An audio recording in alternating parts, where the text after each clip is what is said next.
अस्सलामु अलैकुम रहमतुल्लाहि व बरकातुहू। कैसे सब आप लोग? फ्रेंड्स, आज हम बात करेंगे अफसाना भाभी जान के बारे में।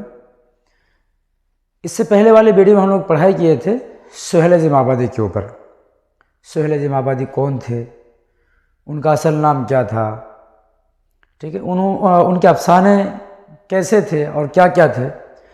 आज हम पढ़ाई करेंगे उन्हीं की एक लिखी हुई कहानी है, एक अफसाना दरख्शां हिस्सा दुम में, वो है भाभी जान। और आज हम भाभी जान को पढ़ेंगे, जानेंगे कि अफसाना भाभी जान में पॉइंट कौन सी बातें हैं, वो कौन सी बातें हैं, वो कौन से पॉइंट्स हैं जिसके ऊपर सवाल आना मुमकिन है एग्ज़ाम में आपके। स्टूडेंट्स, आप ये ध्यान रखें कि अफसाना भाभी जान कहानी बहुत लंबी है, बड़ी कहानी है, लेकिन पूरी बड़ी कहानी को पढ़ने की ज़रूरत नहीं है।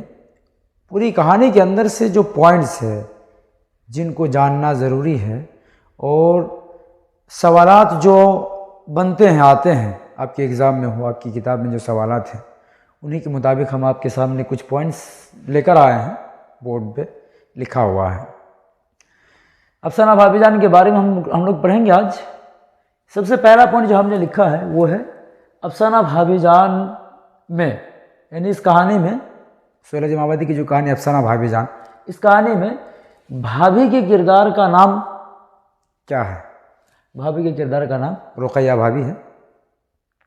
आप कहानी को पढ़ेंगे तो आपको पता चलेगा कि रुक़ैया भाभी के किरदार में एक ऐसी औरत इस कहानी में जो घर के सारे कामकाज की जिम्मेदारी तो उठाती ही है, साथ ही साथ में वो पढ़ाने को जाती है, अपने बच्चों को पढ़ाती भी है, कई बच्चों की फ्री में फ़ीस भी उठाती है। वो पॉइंट सारा आपके इसमें आ जाएगा।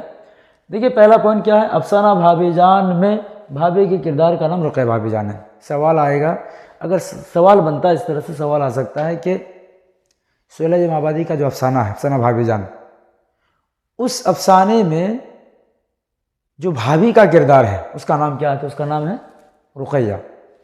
दूसरा पॉइंट है, रुक़ैया भाभी की मिसाल एक जलती हुई शमा से दी है, जो खुद तो जलकर ख़त्म हो जाती है लेकिन दूसरों को फ़ायदा और रोशनी पहुंचाती है।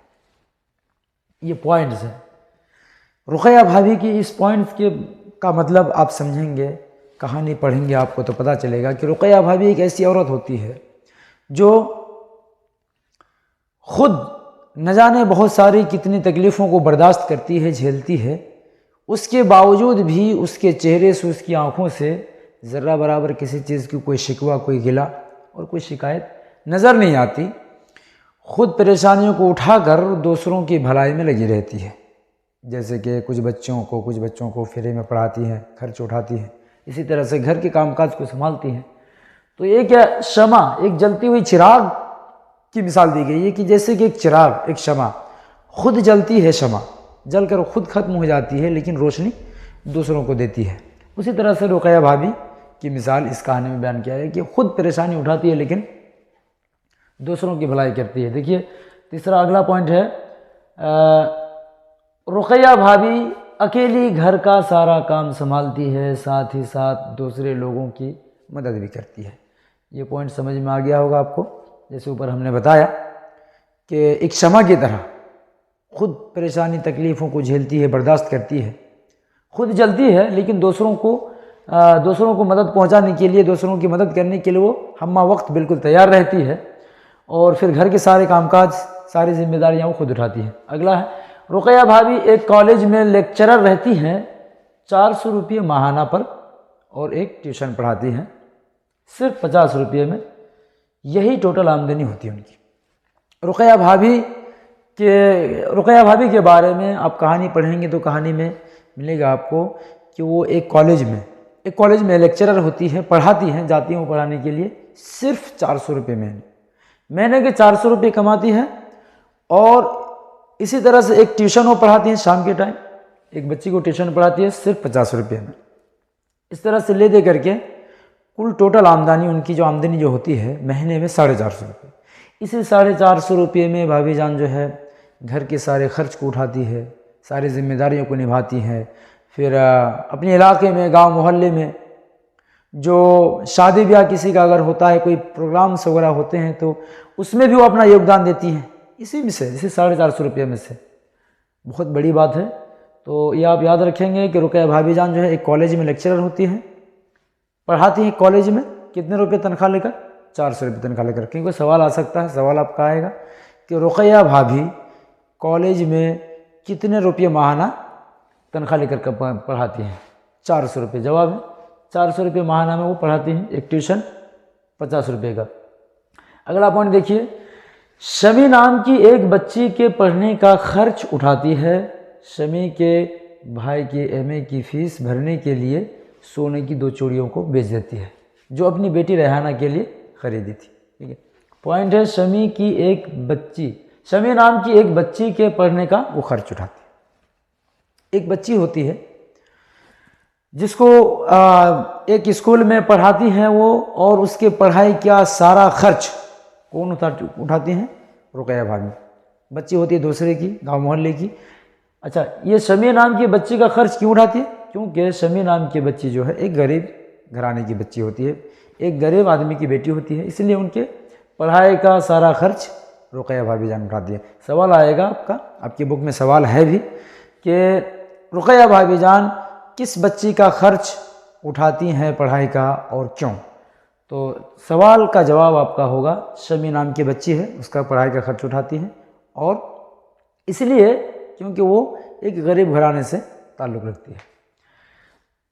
अगला पॉइंट देखिए, शमी के भाई के एमए की फ़ीस। होता यह है कि एक मर्तबा शमी जो है वो अचानक से शाम के वक्त रुकैया भाभी के पास आती हैं और ख़ामोश खड़ी रहती है। रुकैया भाभी पूछती हैं कि क्या हुआ, बताओ। कुछ खामोश खड़ी रहती है, कुछ कहती नहीं है। रुकैया भाभी के इसरार करने पर, ज़िद करने पर वो फिर रो पड़ती हैं। उसके बाद फिर कहती हैं कि ऐसी ऐसी बात है, मेरे भाई के एमए की फ़ीस भरनी है और मेरे पास रुपये का इंतजाम है नहीं।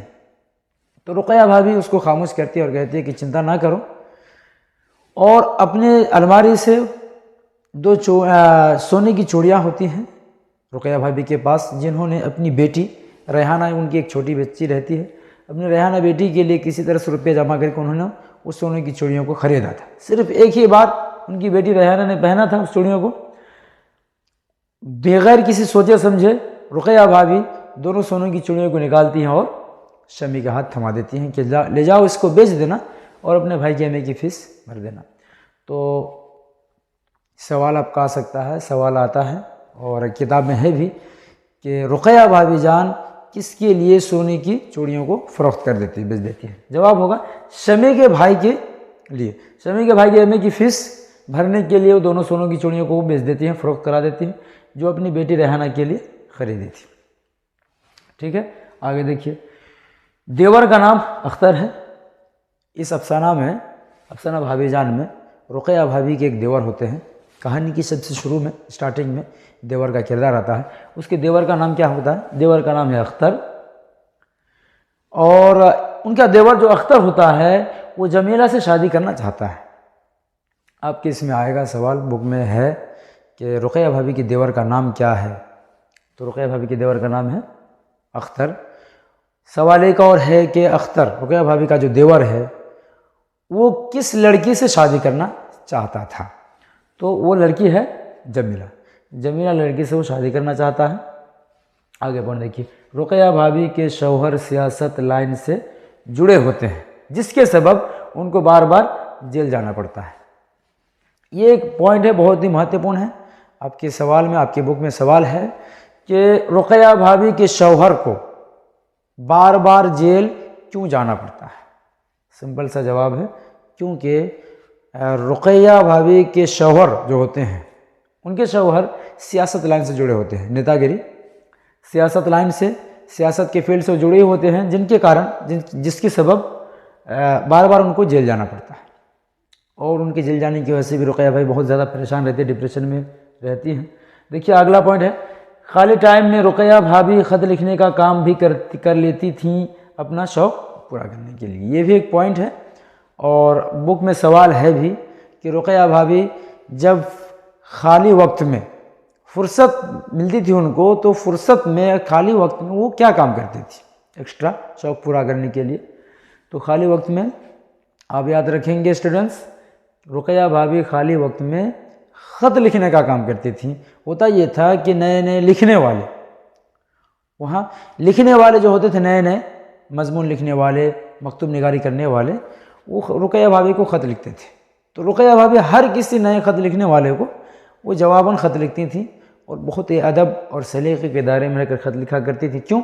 उनका मकसद होता था ख़त लिखने का, ख़त का जवाब देने का, ताकि इन लोगों के अंदर जज्बा पैदा हो, ये लोग और भी इस लाइन में जुड़े आए और लिखना स्टार्ट करें। इसलिए वो खाली वक्त में क्या करती थी? ख़त लिखने का काम करती थी अपना शौक़ पूरा करने के लिए। ये जितना पॉइंट आपके सामने हमने पेश किया है, बयान किया है, आप इन्हीं पॉइंट्स को आप याद कर लें, जहन नशीन कर लें। आपको पूरी कहानी पढ़ने की कोई ज़रूरत नहीं है। आपके बुक में जितने भी सवालात हैं, हर सवाल का जवाब आपका यहाँ से लेकर यहाँ तक इसमें मौजूद है। इसलिए आपको टेंशन लेने की कोई ज़रूरत नहीं है। पूरी कहानी पढ़ने अगर आप नहीं पढ़ पाते हैं, आपके पास वक्त नहीं है, कोई ज़रूरत नहीं है। आप इस पॉइंट्स को, मेरे वीडियो को देखें और इन सारे पॉइंट जो हमने लिखा है, आपको बताया अभी, इनको जहन नशीन कर लें। और आप ये यकीन रखें, आपके एग्ज़ाम में भी रुक़ैया भाभी के ताल्लुक़ से, सुहेल अज़ीम आबादी और रुक़ैया भाभी के ताल्लुक़ से सवाल ज़रूर आता है। और जो भी कुछ सवाल आएगा, आप इन पॉइंट्स को देखें। और हमारे इससे पहले वाला जो वीडियो है सुहेल अज़ीम आबादी के ऊपर, उस वीडियो को आप देखें तो आप यकीन जानें कि आपको पूरी कहानी पढ़ने की और कोई ज़रूरत नहीं है। आपका एग्ज़ाम बहुत अच्छी तरह से पास हो सकता है। और इसी तरह से आप हमारे साथ जुड़े रहें, हमारा सपोर्ट करें, हमारे चैनल को सब्सक्राइब करें। आपके लिए हम इसी तरह से इम्पोर्टेंट्स कुछ लेसन्स को लेकर आएंगे, नए नए छोटे छोटे वीडियो बनाएंगे आपके लिए। आपका एग्ज़ाम जिस तरह से बहुत ही करीब आ रहा है, हम आपके लिए कोशिश करेंगे, मेहनत करेंगे, ताकि आपका एग्ज़ाम सफल हो, आपको कामयाबी मिल सके। अस्सलामु अलैकुम।